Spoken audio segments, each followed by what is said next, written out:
Hi, this video is about Section 12 of AP Forest Act 1967.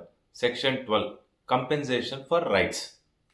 Section ఏం చెప్తుందంటే ఒక వ్యక్తికి ఈ ప్రపోజ్డ్ రిజర్వ్ ఫారెస్ట్ ఏరియా ల్యాండ్లో ఏదో ఒక రైట్ ఉంది, కానీ ఆ రైట్ కంటిన్యూ చేయడానికి లేదు.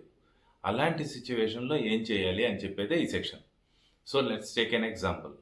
మనం ఒక వ్యక్తికి ఒక 10 మేకలు ఉన్నాయి. అతను రోజు ఆ మేకల్ని ఏదైతే ఈ ప్రపోజ్డ్ ల్యాండ్ ఉందో ఆ ల్యాండ్లో వాటిని మేతకి తీసుకెళ్తున్నాడు.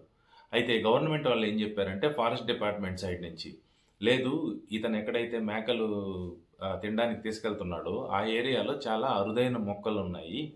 ఇతను కానీ అది కంటిన్యూ చేస్తే ఆ మొక్కలన్నీ దెబ్బతింటాయి, రిజర్వ్డ్ ఫారెస్ట్ ఏరియాకి నష్టం జరుగుతుంది అని గవర్నమెంట్ వాళ్ళు చెప్పారనుకో.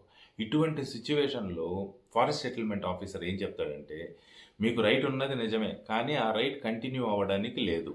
మరి దీనికి సొల్యూషన్ ఏంటి? ఆయన ఏం చెప్తారంటే, మీకు కంపెన్సేషన్ ఇస్తాము. కంపెన్సేషన్ ఎలా ఇస్తారంటే, ఆ రైట్ వాల్యూ బేస్ చేసుకొని ఇస్తారు.